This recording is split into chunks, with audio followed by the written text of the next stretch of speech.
Sai Chaitanya paramedical college लेकर आया है पैरामेडिकल काउंसिल और सरकारी नौकरियों के लिए उपयोगी पाठ्यक्रम। EMLT, radiology technician, health sanitary inspector में एडमिशन जारी है। हमारा पता याद रखें, Sai Chaitanya paramedical college, Ruby City Scan के ऊपर। आज का ये जो जलसा है उसकी गरज गायत ये है कि अभी इस वक्त पूरे हिंदुस्तान के अंदर इलेक्शन का माहौल है और ये इलेक्शन जो होने जा रहा है ये हिंदुस्तान की तारीख का एक अहम तरीन इलेक्शन है। आप लोग अगर अपने टेलीविज़न से, अपने मोबाइल से, अखबारात के ज़रिए अगर ख़बरें सुनते होंगे तो यकीनन आप ये बात अच्छी तरीके से जानते हो कि आज तकरीबन हिंदुस्तान की तमाम दीनी दरसगाहों से उनके उलमाए कराम, उनके अज़ाम आज सिर्फ एक बात की हमको तलकीन कर रहे हैं कि ये जो इलेक्शन हिंदुस्तान की तारीख का होने जा रहा है इसके अंदर आप लोग वोटों का इस्तेमाल करें। हर किसी को अपने वोट का इस्तेमाल करना है, अपने घरों से निकलना है, अपने घर की औरतों बच्चों को एकदम मुस्तैद रखना है। वो जिनकी वोटें आई हैं एक एक वोट हमको हमारे कैंडिडेट के ऊपर देना है। अब रहा सवाल ये कि कैंडिडेट कौन है, तो हिंदुस्तान में इंडिया एक अलायंस बना हुआ है और उस अलायंस के अंदर बहुत सारी पार्टियां हैं जिसमें सबसे बड़ी पार्टी के तौर पर कांग्रेस पार्टी शामिल है। ममता बनर्जी की पार्टी है, बिहार से लालू प्रसाद यादव की पार्टी है। इस तरीके के वो तमाम पार्टियां, NCP वगैरह है महाराष्ट्र के अंदर, ऐसी तमाम समाजवादी पार्टी है। ये तमाम पार्टियों ने एक प्लेटफॉर्म पर आकर इंडिया नाम से अपना पार्टी का वजूद किया है और उसी के ऊपर वो तमाम लोग लड़ रहे हैं। जहाँ जिसकी जैसी ताकत है वहाँ पर वैसे उम्मीदवार दिए जा रहे हैं। लेकिन अफसोस इस बात का है, हमको इस बात का कलंक है कि इन तमाम सेकुलर ताकतों ने जो अपने आप को नाम नहाद सेकुलर ताकतें, अपने आप को ये सोकाल सेकुलर ताकतें कहती है, इन्होंने जब हिंदुस्तान के अंदर अपनी अपनी स्टेट्स के अंदर अपने कैंडिडेट देना शुरू किया तो इन्होंने MIM पार्टी को इसके अंदर शामिल नहीं किया। उनका बोलना है कि MIM पार्टी वोटों को तकसीम करती है, ये फ़िरका परस्त पार्टी है। लेकिन अफसोस हमको इस बात का है कि जो पार्टी पूरे हिंदुस्तान के अंदर मुसलमानों की आवाज़ बनकर उभरी है और जिसके कायद असदुद्दीन अवैसी साहब और औरंगाबाद में जलील साहब, आप देखते होंगे ऐवान पार्लियामेंट के अंदर अगर किसी की आवाज़ मुसलमानों के मसाइल पर गूंजती है तो ये दो ही मर्द मुजाहिद हमको हिंदुस्तान की तारीख में बोलते हुए नज़र आते हैं। पार्लियामेंट में वो तमाम लोग चुन कर गए हैं, कांग्रेस के हैं, समाजवादी के हैं, NCP के हैं, ममता बनर्जी की पार्टी के। लेकिन हमने देखा कि जब ऐवान के अंदर 370 का मसला आया तो किसी एक पार्टी ने भी उसकी हिमायत नहीं की, सिवाय असदुद्दीन साहब अवैसी के किसी ने भी उसके ताल्लुक से नहीं बोला। जब ऐवान के अंदर 3 तलाक का मसला आया तो वो अवैसीउद्दीन अवैसी और जलील साहब थे जिन्होंने उसके ताल्लुक से कहा।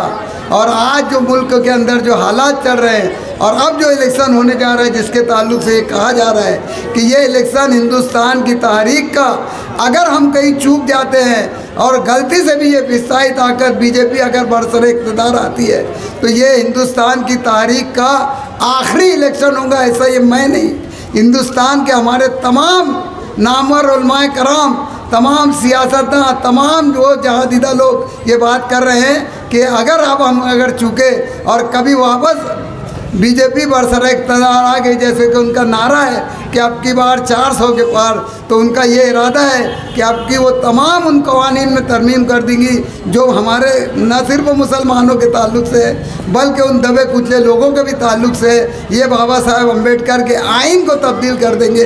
ये तमाम उन दस्तूर की असासी बुनियादों को ख़त्म कर देंगे जिसकी बिना पर हिंदुस्तान आज जिंदा है।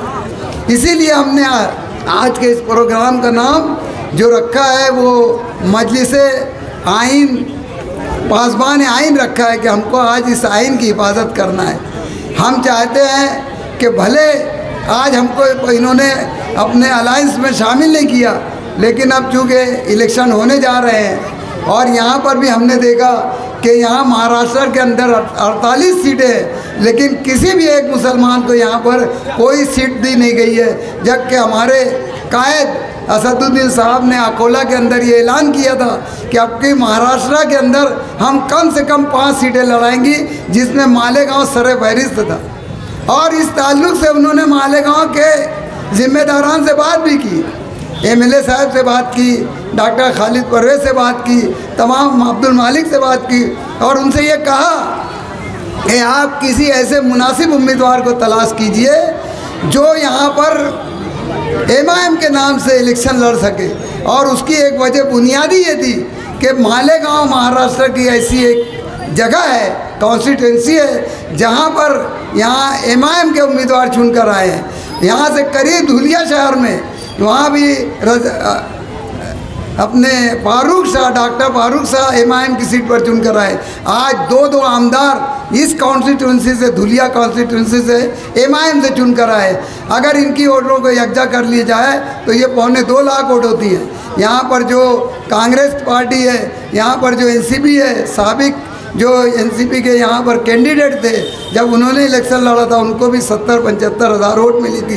इस तरीके से मुसलमानों की वोट तकरीबन 3 लाख हो जाती है। और अगर ये तमाम वोटों को यकजा करके लड़ा जाता और वंचित अघाड़ी ने से जो बातचीत हुई थी हमारी कि अगर हम हालात देखेंगे तो हम वंचित अघाड़ी साथ दे देंगी, उन्होंने अब्दुल रहमान एपीआई का फॉर्म भरा था, लेकिन वो जानते थे कि अब्दुल रहमान एपीआई का चूँकि रिजिग्नेशन उनका इस्तीफा मंजूर नहीं हुआ है, इसलिए अगर कोई बात होगी तो यहाँ पर वंचित अघाड़ी एमआईएम को सपोर्ट कर देगी।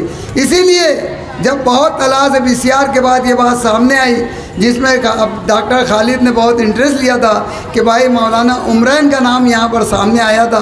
वो नाम पार्टी की तरफ से नहीं आया था, ये नाम ऊपर से आया था कि उनको सुझाव दिया गया था कि आप यहाँ पर इलेक्शन लड़ें। और जब उन्होंने इसकी तैयारी की तो हमने देखा कि जो लोग अपने आप को यहाँ पेश करते हैं, जैसे अभी शेख आसिफ ने कुछ दिन पहले ऐलान किया था कि अगर मालेगांव की सब पार्टियाँ, तमाम लीडर मेरे पास आकर बोले और कहे तो मैं फिर यहाँ इलेक्शन लड़ूंगा।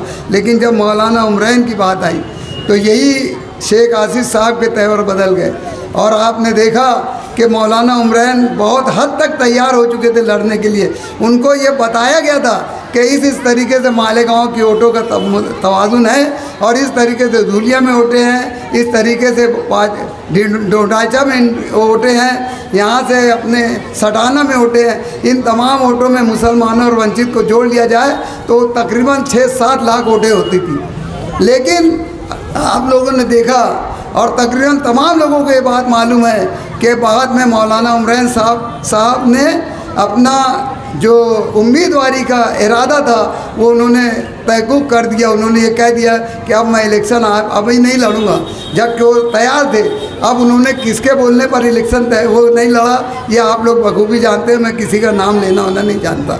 बहरहाल जब ये मामलात आए और आज इलेक्शन का जब हम नॉमिनेशन वगैरह का देखते हैं सब तमाम स्क्रूटनी के बाद, तो हमारे सामने उम्मीदवार क्या रह गए? कोई नहीं। एक बीजेपी है और एक कांग्रेस पार्टी है, बाकी तो सब आज़ाद उम्मीदवार भर दिए हैं। वो एपीआई का फॉर्म मंसूख हो गया, उसका रद्द हो गया, अब मुकाबला इनमें है। अब ऐसे हालात में जहाँ पर हमको वोट देना लाजमी है और हमारे उलमाए कराम इस बात पर बहुत जोर दे रहे हैं कि तुमको वोट देना ही देना है, तो अब ऐसे नागज़ीर हालात में जहाँ वोट तो दे सकते हैं, अगर हमने वोट नहीं दिया तो इसका मतलब इनडायरेक्ट हमने यानी बीजेपी और वैश्यी ताकत को सपोर्ट कर दिया। इसलिए हमें अपने वोट का इस्तेमाल करना है। और जैसा कि हमारे लोग सब बोलते आ रहे हैं कि जब दो बुराइयाँ हों, जिसको अहवलन बल्लातीन कहते हैं, अगर दो बलाएँ हों तो उसमें से एक बला चुन लेना चाहिए जो छोटी हो। तो अब हमारे सामने कांग्रेस माने कि एक छोटी बला है, लेकिन हमको उसको वोट देना तय है, ऐसा मेरी राय है। अभी उसका ऐलान यहाँ नहीं हुआ। मैं ऐसा चाहता कि हमको अगर कोई फैसला करना है तो अब इसके सिवा हमारे को कोई दूसरा रास्ता नज़र नहीं आता। तमाम रास्ते मसदूद हो चुके हैं। मैं तो सिर्फ हमारे नौजवानों से, जियालों से, दोस्तों से, भाईचारों से, यहाँ बैठे हुए तमाम लोगों से इस शेर के साथ ये बात बोलता हूँ कि कभी धुएँ की तरह पर्वतों से उड़ते हैं, कभी महक की तरह हम गलों से उड़ते हैं। ये कैंचियाँ हमें उड़ने से खाक रोकेंगी कि हम परों से नहीं हौसलों से उड़ते हैं। काफ़ी दामना ने इतनी बात बोलकर मैं अपनी बात खत्म करता हूँ। ये जो इलेक्शनी जलसा, पहला जलसा जो यहाँ लिया जा रहा है, एक यहाँ हमने किस चीज़ पार्टी का सपोर्ट करना, इसकी बुनियाद पे जलसा रखा गया है। बात बहुत सारी है, मैं अपनी बात बहुत मुख्तसर से करता हूँ कि हमारे साथ और ख़ास तौर से इस वार्ड के अंदर, इस इलाके के अंदर ऐसे लोग मौजूद हैं जो ज़िंदगी की 70 साल 80 साल की उम्रों तक पहुँच चुके हैं और ज़्यादा बोलेंगे तो भी, लेकिन आज तक उन लोगों ने कांग्रेस के सिंबल पर वोट नहीं दिया। ऐसे भी लोग यहाँ मौजूद हैं। इसलिए हम लोगों को फैसला करने के लिए बहुत तकलीफ से गुजरना पड़ा। तो बोलते ना, एक मीठा जहर, एक कड़वा जहर, दो जहर है, एक जहर पीना है, मौत तो दोनों से हकीकत है।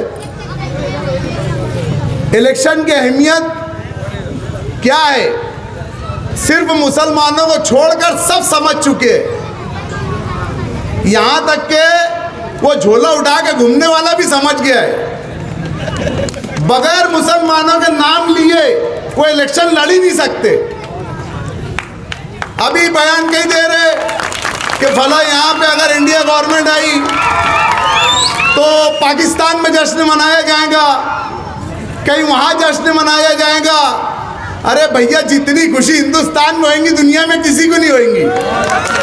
तो मुसलमानों, मुझे सिर्फ आज के इस जलसे से आपको ये पैगाम देना है कि सारे इख्तिलाफ, हमारा जो स्लोगन है उसका मकसद ही है कि ये मत बोलो कि यार आज हमारी ये उम्र हो गई, हमने कांग्रेस को वोट नहीं दिया, इसको वोट नहीं दिया। सारे अपने इख्तिलाफ को बालाए ताक रखो।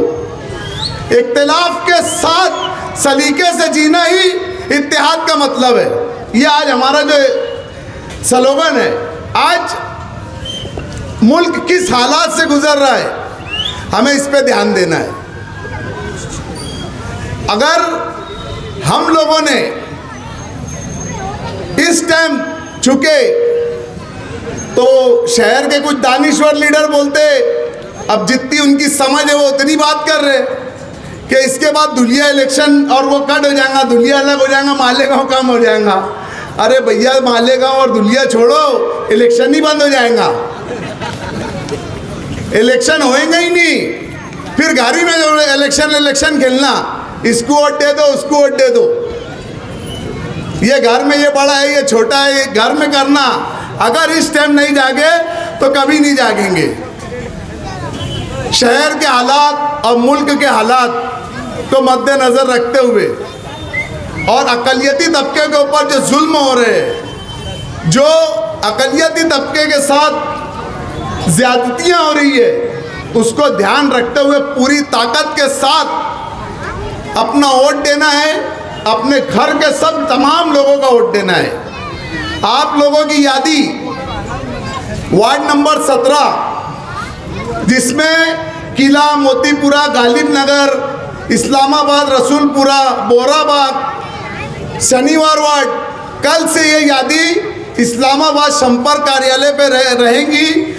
शाम में 5 बजे से 10 बजे तक सब अपनी जिम्मेदारी समझकर वहाँ से अपनी अपनी स्लिप हासिल करें, क्योंकि ये भी एक बहुत बड़ी साजिश रची जा रही है। बाकायदा बीएलओ को ये बोला जा रहा है तुम 10-20% बांट दो, वोट का सिर्फ हमको फोटो खींच के रिकॉर्ड पेश कर दो कि तुमने वोट स्लिप बांट दी है। ये एक मुसलमानों के साथ साजिश की जा रही है। तो इसलिए हमने ये पूरे इलाके की, और डॉक्टर साहब ने उनके इलाके की, माजिद हाजी ने उनके, जितना हमारी बिसात है हम ये कोशिश कर रहे हैं कि ये शहर एक रिकॉर्ड बनाए कि हमें कम से कम, हालांकि ये इस्लामाबाद का रिकॉर्ड रहा है, ये एरिया का रिकॉर्ड रहा है कि यहाँ 120% पुलिंग भी हुई है। किसी अखबार में हेडिंग लगी थी कि यार मुर्दों ने भी आकर वोट दे दिए। 1984 के इलेक्शन के अंदर मेरे बुजुर्गों को शायद याद होंगी ये बात।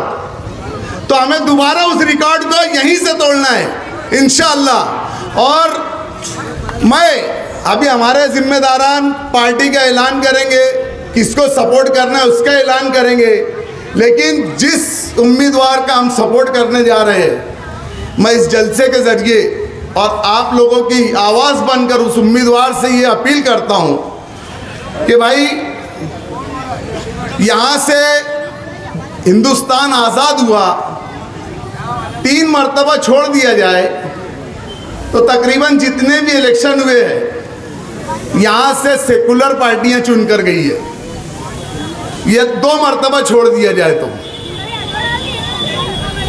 ZM कांदोड़े, झांगरू मांगरू कांदोड़े, हसोमत भाई नाम है, MP था यहाँ का। अब हमारी मजबूरी थी, हम ऐसे वोट देते थे। हरिशंकर महाले, तो ये लोग आते थे और मुसलमानों की पूरी वोट लेकर एक तरफा। इस इलेक्शन के अंदर हम लोग समझते हैं कि ये इलेक्शन की कोई अहमियत नहीं है, यही इलेक्शन की अहमियत है, दूसरे इलेक्शन जाने दो। तो हमने झंगरू मंगरू कांदोड़े और हरिशंकर महाले को यहाँ से चुन कर दिया। तो हम जिस उम्मीदवार को सपोर्ट करने जा रहे हैं, इंशाअल्लाह ताला हालात बता रहे हैं कि ये उम्मीदवार चुनकर आएगा। ये शहर इस मर्तबा जिस बेदारी से शहर के अंदर जागरूकता है वोट देने की, तो मैं समझता हूँ तमाम रिकॉर्ड्स इस शहर में टूटने वाले हैं। बिस्सी उठाने वालों के चक्कर में मत रहो, अपनी अपनी वोट, अपनी अपनी स्लिप हासिल करो। ये बिस्सी उठाने वाले इसको ब्लैकमेल उसको ब्लैकमेल कर रहे, हमारे पास तो कैंडिडेट नहीं आया, हमसे तो बात भी नहीं करा। अरे भैया, अभी किसको कोई बातचीत करने की ज़रूरत नहीं है, अभी सब लोगों की बात हो गई आम कि कहाँ बटन दबाना है। तो सिर्फ इसमें बेदारी में, और रह गई बात, मुझे बहुत बोला जा रहा कि यार फला ने तुम्हारे बारे में ऐसा बोला वैसा बोला, तो मुझे अभी ये 3 टप्परों से मुंह नहीं लगना है। जब वक्त आएगा, जब अभी ये हालात नहीं है, ये वक्त नहीं है इन लोगों के बारे में बोलने के लिए। जब वक्त आएगा, मैदान सजेंगे, स्टेज सजेंगे, और यहाँ बोलूँगा तो बोलेंगे अपने घर में बोल रहा, यहाँ बोलूँगा तो क्या बोलेंगे, अपने घर में बोल रहा। तो इंशाअल्लाह ताला जब भी स्टेज जहाँ सजेंगे, इसके बाद या जब भी, तो इंशाअल्लाह तुम्हारे बहुत अच्छी से, जैसा तुम सवाल कर रहे हो ना, उससे अच्छा जवाब देना हमारे बुजुर्ग ने हमको सिखाया है। और इंशाअल्लाह ताला बहुत गोरखपुर और ये पूर मत करो भैया, यहाँ एक सोनापुर भी है। ये सब लोगों को बोल के बहकाओ का मत कि ये पूर वो पूर। अबे मैंने तो भैया सिर्फ सोनापुर का नाम सुने हुआ है, इसके ज़्यादा कोई नाम अपने को कोई पुर का मालूम ही नहीं है। फिर मैं आप लोगों से अपील करता हूँ और उस उम्मीदवार को कहता हूँ कि अगर आप यहाँ से चुन कर जाते हैं तो आपको यहाँ पलट कर आना है। ये नहीं कि आपने 2 लाख 2.5 लाख वोट ले लिया और यहाँ पलट कर नहीं देख रहे, ये चलेगा नहीं। अगर तुमको यहाँ से पूरे हल्के में सबसे ज़्यादा वोट तुमको मालेगांव शहर से मिलने वाली है, और अगर इस वोटों का तुमने इस्तेमाल किया कहीं जाकर इन वोटों को तुमने बेच दिया, तो ये शहर के लोग फिर जानते हैं किसको उसको अपनी जगह कैसे बताना है। तो आप शहर पे खुसूसी ध्यान देंगे, शहर के तालीमी मामलात पर, बेगुनाह मुसलमानों की रिहाई के मामलात पर, रोजगार के मामलात पर, बहुत सारे मामलात हैं जिस पे पार्लियामेंट मेंबर का आज तक ध्यान नहीं रहा है। सिर्फ वोट लेकर जाते हैं, दोबारा पलट कर नहीं आते। तो मेरी उम्मीदवार से गुजारिश है कि वो जब वो चुन कर जाएंगे तो तुमको मालेगांव को अव्वल सफ में रखना है। इतना ही कह के और 20 मई को होने वाले इलेक्शन में भरपूर रिकॉर्ड तोड़ वोटिंग करे, यही इतनी गुजारिश करके अपनी बात खत्म कर दूँ। 2024 में जो पार्लियामेंट के आम चुनाव होने जा रहे हैं और जिसकी पोलिंग आने वाली 20 मई को धुलिया पार्लियामेंट हल्के की है, इस ज़िम्मन में लिया जा रहा है। और इस जलसे का एक मकसद, एक उन्वान ये भी है कि किस तरीके से मालेगांव हल्का सेंट्रल असेंबली में आवामी बेदारी पैदा की जाए, कि आवाम में जोश खरोश किस तरह से पैदा किया जाए, आवाम में इलेक्शन की अहमियत को किस तरीके से पहुंचाया जाए, ताकि 20 मई को हर वोटर अपनी सियासी मिली बेदारी समझकर खुद अपने और अपने घर वालों के साथ, कोई सियासी वर्कर आए नहीं आए, कोई जरिया हमें पोलिंग स्टेशन पहुंचने का मिले या ना मिले, धूप चाहे कितनी भी तेज हो, मौसम चाहे कितना भी सख्त हो, हमें कितनी भी मसरूफियत हो, शादियों का सीजन है, लेकिन याद रखो जिस तरीके से उलमाए कराम और अमायदीन दीन इस इलेक्शन की अहमियत समझा रहे हैं, उस बिना पर हमें अपना मिली फरीज़ा समझकर जो है वो वोट देने निकलना है। उलमाए कराम, अमायदीन दीन इस बात की बार बार इल्तिजा कर रहे हैं कि मुल्क एक इंतहाई फैसला कुन मोड़ पर खड़ा हुआ है। अब अगर हम नहीं जागे, हम बेदार नहीं हुए, हमने हमारी सियासी जिम्मेदारी को और हमारी वोट की कीमत को नहीं समझा, तो यकीनन ये इलेक्शन जो होगा, कहने वाले माहिरीन दानिश्वर ये कह रहे हैं कि अगर इस मर्तबा भी इंडिया अलायंस हुकूमत में आती है तो शायद ये इस मुल्क का जमहूरी आखिरी इलेक्शन हो। सत्यपाल मलिक जो बीजेपी के ही एक अहम रुकन थे, कई बीजेपी के आईनी ओहदों पर बीजेपी के जरिए आए, कई आईनी ओहदों पर फायज थे, कश्मीर जैसी रियासत के गवर्नर थे और वो गवर्नर भी उन्हें बीजेपी ने बनाया था। लेकिन उनका कहना है कि डॉक्टर बाबा साहेब अंबेडकर के जरिए तैयार करदा आइन और दस्तूर जिसके हिसाब से ये मुल्क चलता है, अगर इलेक्शन में जरा भी गफलत हुई तो फिर ये इलेक्शन आखिरी इलेक्शन होगा।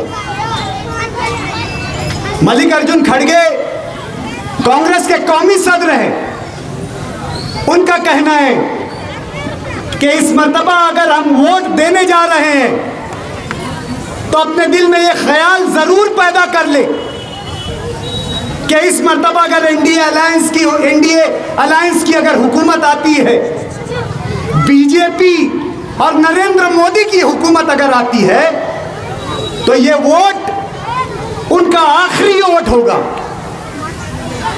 ये आइन और दस्तूर को बचाने की लड़ाई है।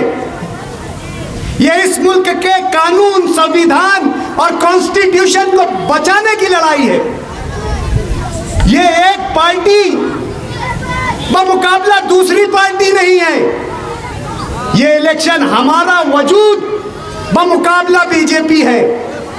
ये इलेक्शन हमारी बका बमुकाबला बीजेपी है। ये इलेक्शन हमारी तशख़्ख़ुस बमुकाबला बीजेपी है। अगर हमने होश के नाखून नहीं लिए, अगर हमने बेदारी पैदा नहीं की और हम ये सोचते रह गए और हम इस ख्याल में रहे कि इलेक्शन आते हैं, इलेक्शन जाते हैं, इलेक्शन एक त्यौहार है, एक छुट्टी है, तो यकीन मानो मुस्तकबिल करीब में हमारी हैसियत बहुत जल्द मिट जाएगी। और इसकी वजह है,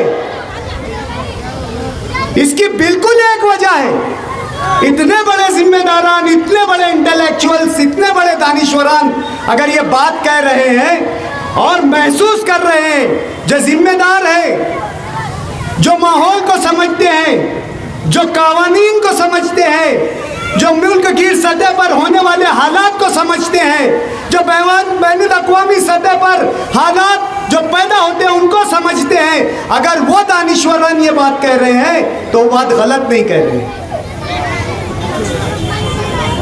कर्नाटक में बीजेपी के उम्मीदवार, पार्लियामेंट के उम्मीदवार, कानून साज अदारे का इलेक्शन लड़ने वाले उम्मीदवार, बीजेपी रियासती इकाई के जिम्मेदार, वो ये बात कह रहे हैं कि आने वाले 6 या 7 महीनों में आप देखोगे कि हिंदुस्तान ये हिंदू राष्ट्र बनेगा।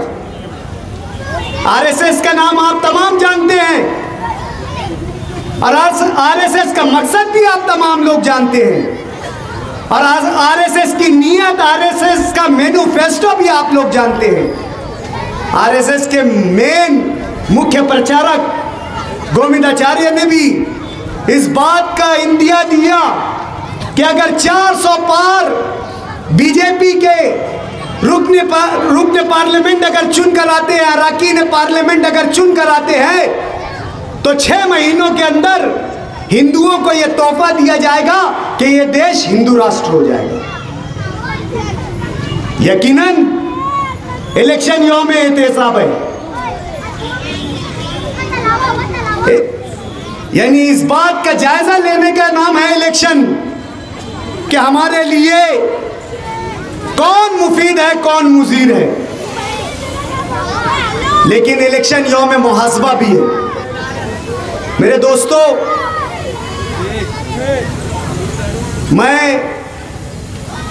मेरे तालिबे इल्म के ज़माने में जब मैं जामिअतुल हुदा में पढ़ता था तो उस वक्त हमको हमारे निसाब में क़ससुल कुरान और क़ससुल अंबिया पढ़ाया जाता था। गालिबन मैंने क़ससुल कुरान या क़ससुल अंबिया में पढ़ा था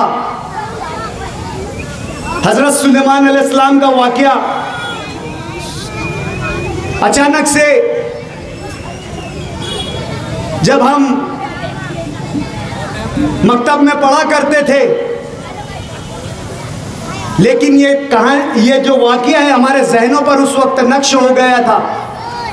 हमारे उस्ताद मोहतरम मौलाना रफ़ीक पटेल साहब ने जब हमें ये वाक़या पढ़ाया था तो बचपन की वो यादें आज इन हालात में एकदम से उभर कर आ गई।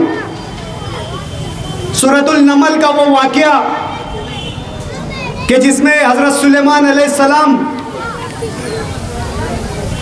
अपने लश्कर के साथ कूच कर रहे थे, कहीं जा रहे थे, मैदान में उनका क़याम हुआ। हज़रत सुलेमान अलैहिस्सलाम का लश्कर यहाँ पर बैठे हुए तमाम लोगों को उनकी नबूवत का ये मुआजिज़े का इल्म होगा कि हज़रत सुलेमान अलैहिस्सलाम की हुकूमत इस दुनिया पे, इस ज़मीन पर बसने वाले तमाम चरिंद परिंद, जानवर, हैवान, जिन्नात, इंसान पर थी। आप तमाम की बातें जानते थे, तमाम की बोली जानते थे। तो मुख्तसर वाक़या ये है कि जब उनका लश्कर क़याम कर रहा था और वो दोबारा मार्च, जो उनका लश्कर था वो मार्च रिज्यूम कर रहा था, वापस जाने के लिए जब आगे बढ़ रहा था, तो उन्होंने एक चींटी की आवाज़ सुनी। चींटी अपनी साथी चींटियों से कह रही थी कि हज़रत सुलेमान का लश्कर आ रहा है। उस वक्त हाथी, घोड़े और कई ऐसी मखलूक रही होगी, हम तसव्वुर में कहते हैं कि डायनासोर, ये वो दीगर तमाम मखलूकें उस जो है लश्कर में शामिल रही होगी। तो हज़रत सुलेमान अलैहिस्सलाम ने चींटी की आवाज़ सुनी। चींटी जो चींटियों की सरदार थी, वो भांपते कांपते अपनी साथी चींटियों से कह रही थी कि हज़रत सुलेमान अलैहिस्सलाम का लश्कर आ रहा है। उन्हें नहीं मालूम कि हम यहाँ पर हमारी ग़िज़ाएं चुग रहे हैं, उन्हें इल्म नहीं है। उनके इस अजीम लश्कर के पैरों तले हम रौंदे जाएंगे, कुचल जाएंगे। जल्दी से हम हमारी बिलों में जो है वो कूच कर जाए ताकि उनके इस लश्कर से बच जाए। एक चींटी की तड़प, हज़रत सुलेमान अलैहिस्सलाम ने यह देखा कि वो चींटी की सरदार अपनी जान बचा सकती थी। वो अपने बिल में इस लश्कर को देखकर छुप सकती थी, लेकिन उसने अपनी जान जोखम में डालकर तमाम चींटियों की जान की हिफाजत के लिए ऐलान किया और अपनी जान जोखम में डालकर वो भी मैदान में आ गई। हज़रत सुलेमान अलैहिस्सलाम को चींटी की फहम पर बहुत ही प्यार आया। और दोस्तों, चींटी के ये जज्बात, अपनी कौम के लिए कुर्बानी, अपनी कौम के लिए कुर्बानी का ख्याल अल्लाह रब्बुल इज़्ज़त को इतना पसंद आया कि कौम, मेरे लोग, मेरी चींटियाँ। वो चींटी जिसने अपनी जान की परवाह भी नहीं की और निकल गई इतने बड़े लश्कर के साथ। अल्लाह को ये अदा इतनी पसंद आई कि अल्लाह ने रहती दुनिया तक उसके इस जुमले को कुरान में बंद कर दिया, ताहयात सेव कर लिया अल्लाह ताला। सिर्फ क्यों कि उसे अपनी कौम की फिक्र थी, अपनी बिरादरी की फिक्र थी, अपने लोगों की फिक्र थी। दोस्तों, आज हम लोगों को भी अपनी फिक्र करना चाहिए। कौम की फिक्र, अपने लोगों की फिक्र, एक चींटी की फिक्र जब अल्लाह को इतनी पसंद है तो हम तो अशरफुल मखलूकात है। अगर हमने हमारी कौम की फिक्र कर लिया तो अल्लाह के वहाँ हम कितने पसंदीदा हो गए, ये आप लोगों को मालूम है। दोस्तों, हम लोग ये कहते हैं, ये मानते हैं कि लड़ना हमारा मकसद है, हालात को तब्दील करना हमारा मकसद है। अभी ये इनकलाब पेपर में मुझे मुताले का शौक़ है। मैं यादगार अतहर मुबारकपुरी साहब के रसूल अकरम की हिकमत सियासत, साद गिलानी साहब की जो है वो सिलसिला वार लिख रहे हैं। एकदम हालात के ऐन मुताबिकत उनकी तहरीर पढ़ने में आई। 1 मई और 2 मई का यहाँ पर इनकलाब के कारीन बैठे हुए, मुझे मालूम है यहाँ पर बहुत से ऐसे लोग हैं जिन्हें जो है मुताले का शौक़ है। शाह अभी तालिब के वाक़या को बयान किया गया कि किस तरह कुफ़ार मक्का ने, मुसलमानों ने मक्का को शाह अभी तालिब की घाटी में 3 साल के लिए कैद कर दिया। लेकिन उन 3 साल की कैद व बंद के बाद, कैद व बंद की सोबतें झेलने के बाद, छोटे छोटे मासूम बच्चे, ना उन्हें खाना दिया गया, ना उन्हें पानी दिया गया, ना किसी तरीके की कोई सुविधा उपलब्ध की गई, कोई फैसिलिटी भी नहीं दी गई। जड़ी बूटियां, झाड़ों की जड़ी बूटियां मासूम बच्चे खाते थे, माओ के दूध सूख गए थे। पेटों पर, शिकम पर लोग पत्थर बांध लिया करते थे। 3 साल की कैद बंद के बाद भी जब मुसलमानों ने मक्का को छोड़ा गया तो उनका वही रवैया था कि हम झुकेंगे नहीं, हम वैदानियत का इकरार करेंगे, रसूलुल्लाह की रिसालत का इकरार करेंगे, हम लड़ेंगे, हम रहेंगे। अपनी तहफ़्फ़ुज़ के लिए इल्तिजाएं और दरख्वास्तें नहीं दी उन्होंने कुफ़ार मक्का के लिए। अल्लाह के नबी ने उन्हें लड़ना सिखाया। सूरतुल अनफाल, फिर जो राकिब ने सूरतुल अनफाल का और सूरह बकरा की कुछ आयतों का तज़किरा किया जो यहाँ पर आचार संहिता में आ सकती है, मैं नहीं बोल सकता, कि अल्लाह के नबी घोड़ों को तैयार कर लो और हमेशा अपने दुश्मनों के साथ लड़ते रहो। उस वक्त अल्लाह ने यह हुक्म नहीं दिया कि तुम तादाद में कम हो, तुम्हारे पास वसाइल नहीं है, तुम्हारे पास ज़राए नहीं है, तुम्हारे पास किसी तरीके का साज और सामान नहीं है, लेकिन तुम्हारे पास हौसला है, तुम हालात से लड़ते रहो। अल्लाह के नबी ने अपने आप को दुश्मनान मक्का के सामने भी एकदम बारोब तरीके से पेश किया। कलील तादाद, कम तादाद, लेकिन अपनी बातें बारोब तरीके से पेश की, बाहौसला तरीके से पेश की। इसके अवज़ में सुलह हुदैबिया भी जो है वो वजूद में आई। और फिर उसके बाद जब हरकल ने हमले की कोशिश की, हरकल रूम ने, तो आप सल्लल्लाहु अलैहि वसल्लम ने लश्कर नहीं देखा, तादाद नहीं देखी, साजो सामान नहीं देखा और उसकी तरफ कूच कर गए। जब उसने मुसलमानान की ये हिम्मत देखी तो वो डर गया, उस पर खौफ तारी हो गया कि ये मुसलमान बेसाजो सामान, फटे पुराने कपड़े, ना इनको खाने के लिए सामान है, ना पहनने के लिए सामान है, ये मुकाबले के लिए कैसे आ रहे हैं। तो उस पर हैबत तारी हो गई और वो अपने मुकाम पर ही रुक गया।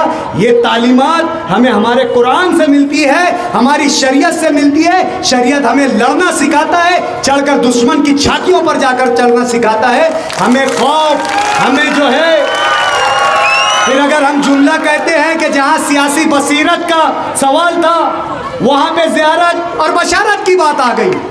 हम ये चाहते थे कि यहाँ पर नुमाइंदा आए, लड़े और इलेक्शन हो, लेकिन आप लोगों के सामने हालात मालूम है। हमने वोट की बेदारी की, हमारे जिम्मेदारान ने जो है किस उम्मीदवार को वोट देना है ये भी आपको समझाया। हम कांग्रेस को सेक्युलर नहीं कहते, लेकिन एक मजबूत उम्मीदवार की हैसियत से ये ऐलान करते हैं कि 20 तारीख का जो इलेक्शन है, आने वाली 20 मई को आप तमाम लोग मुत्तहिद होकर कांग्रेस पार्टी का जो भी निशान है, मुझे उनका निशान नहीं मालूम, उस निशान पर शोभा ताई बच्चाओं के नाम के आगे मुहर लगाकर से जो है मजबूत उम्मीदवारों को कामयाब करें। बिहार जिंदा, सोबत बाकी। 10 तारीख को सैलानी चौक में जलसा आम है, वहाँ पर तमाम बातों का जवाब दिया जाएगा। 10 बजे ये जलसा ख़त्म किया जाता है। मैं जलसा ख़त्म होने का ऐलान करता हूँ।